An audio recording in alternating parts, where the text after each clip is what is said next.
In spite of the popular opinion about 343 Industries and how they have handled the Halo franchise thus far, I've ventured to shine a light of positivity on this dark cloud of negative energy in the Halo community.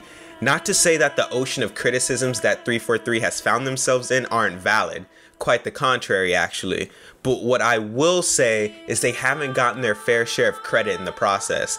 All the questionable and downright terrible decisions they've made over the years have completely dwarfed any and all of the good and positive changes that they have made to story, gameplay mechanics, and universe building. 'Cause fuck them, that's why. Again, not going to try to convince you that 343 hasn't royally screwed up with Halo thus far. Look at it! It's ugly, isn't it? But only to give some credit where I think it is finally due. If you've ever watched a video on my channel before, you could probably guess what topic I want to start off with first. The goddamn music. But I will restrain myself and save that for much later so that I won't lose anyone in the very beginning. Hopefully the video isn't too long. Let's begin. Ready to get back to work? I thought you'd never ask. The most important thing that I believe that 343 has done right with the Halo franchise is expand the lore of a certain main protagonist. Prior to Halo 4, there was almost no expansion on the character behind the helmet and visor that you've been piloting since Halo Combat Evolved. In Halo CE, Chief was initially referred to as a Mach 5 cyborg. He's not even referred to as a Spartan until the last 30 seconds of Halo 2. It wasn't called by name until the very end of Halo 3. Now, there isn't anything necessarily wrong with the approach Bungie took to the Master Chief. The silent, mysterious, badass persona definitely worked well for Chief for a while. However, it definitely forced you to consume different media to get the full story on a character so many people grew to love. Like the Halo novels, and more specifically The Fall of Reach by Eric Nyland. But this starts my #1 gripe I have with the way Bungie handled the lore in general for the Halo franchise. They pretty much encouraged you to consume media other than the games to get your fix for the lore, but when it came to games, they completely ignored established lore to tell a story they wanted to tell. Larry, what the hell are you doing? According to Marty O'Donnell in a recent interview, I'm looking at you, Halo Reach, that's their approach to the main games. There's nothing wrong with that considering it's their game and their story, but it was just a little annoying and a bit jarring reading an entire novel about Spartan 3s, having that be the baseline of knowledge that we have, and have that completely thrown out the window the first game they are introduced in canon by Bungie, which was Halo Reach.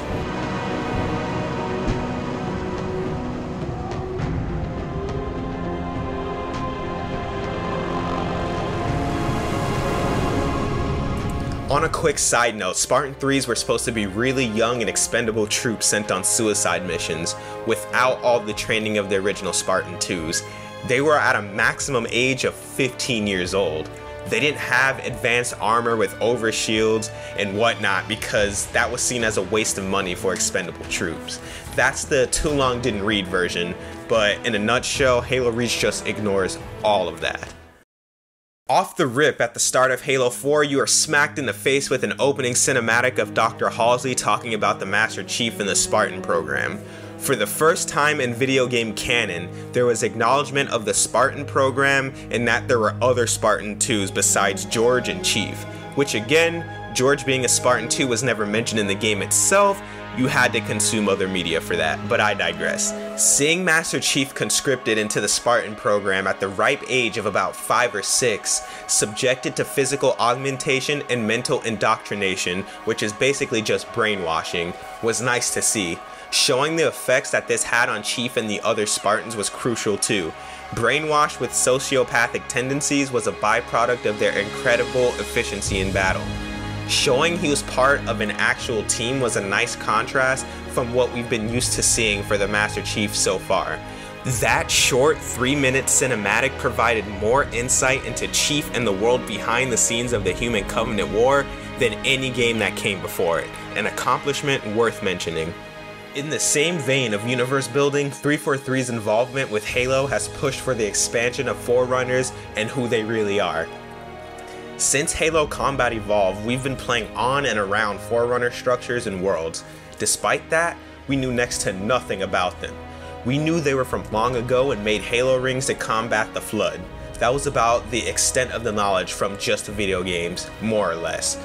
While the bulk of the Forerunner story does come from the novels, the inclusion of the Forerunners themselves in Halo 4 was a profound departure and, in my opinion, a huge step up for the franchise. It opened up a huge can of worms about Forerunners, their relationship with the Flood, and how ancient humans tied into both of them.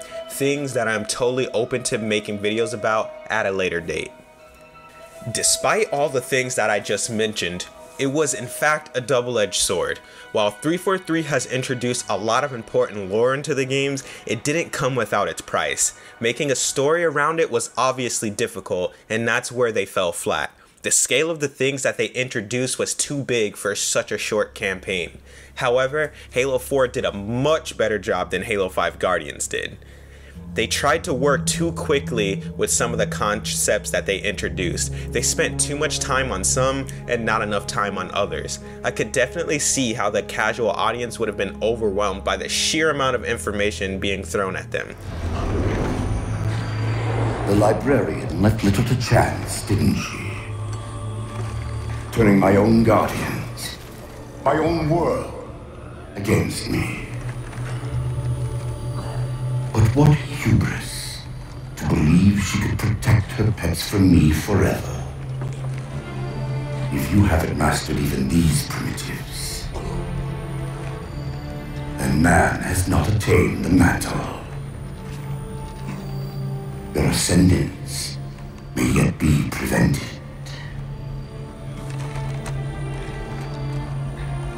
Time was your ally, human.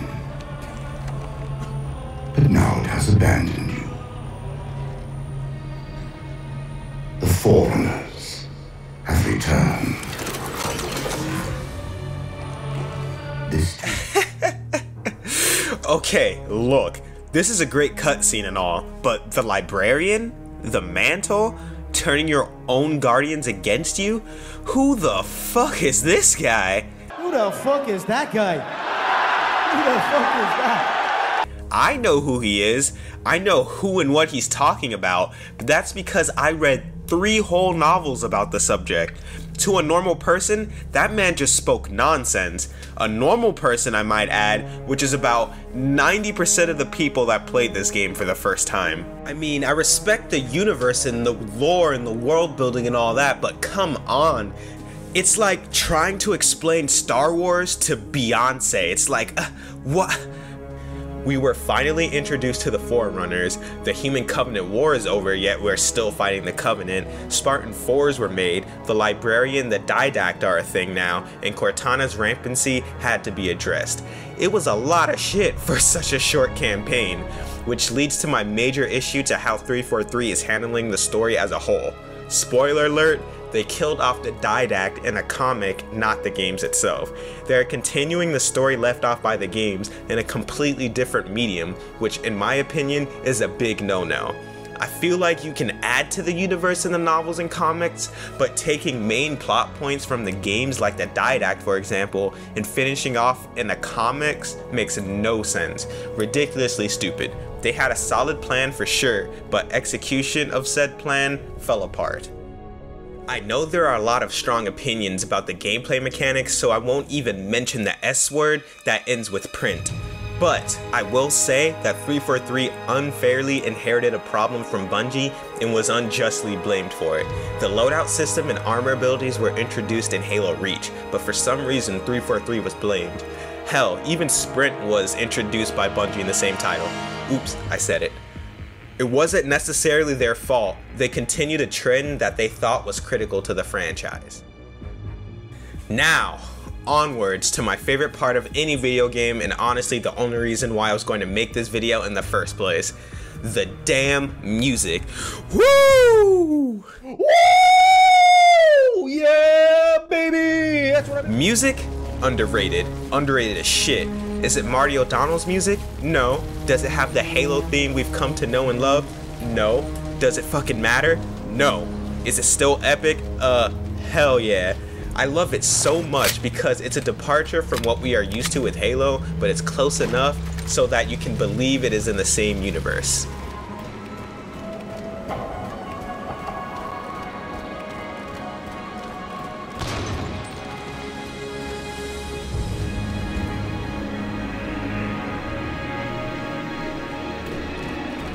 Nothing tickles my peaches more than when the Master Chief walks into the Forerunner structure and everything opens up before him as the track called Haven starts to play. Sounded like he said artifact. I wonder if it's related to whatever the Covenant are after. Where's the terminus? The map placed it at the top of the tower.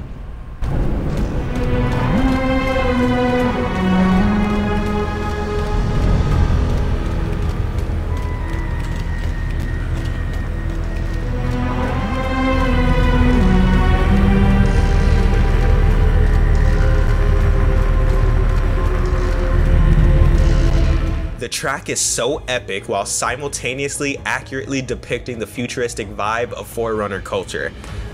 It's so good. I think the music in general was very good at capturing the themes they were going for in Halo 4. Resurgence of an advanced alien race, humans rediscovering their roots as ancient humans, the return of Halo.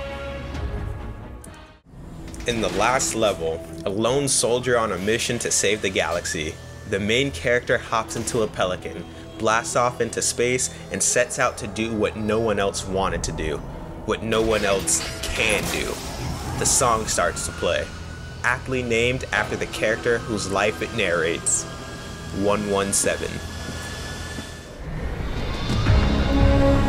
Broadsword's hull integrity is stable. We'll be safe as long as we stay below the Dynac shields. Where's the proposal? Close. I should be able to guide us to it. You have not been composed. Such an observation should not have been possible. Locking onto his transmission. He's at the composer. We can take them both out at once.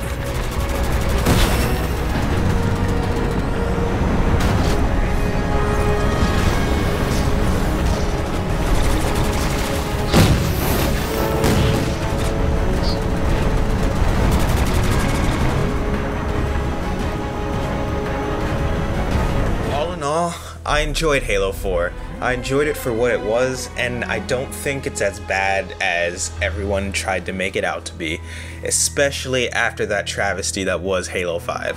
Now, after everything, I can look back on Halo 4 and say, I guess I did enjoy it. I guess it wasn't that bad of a game. 343 Industries, they deserve another chance with Halo Infinite, and I'm willing to give it to them. But if they screw up again, I don't think anyone's gonna be able to save them.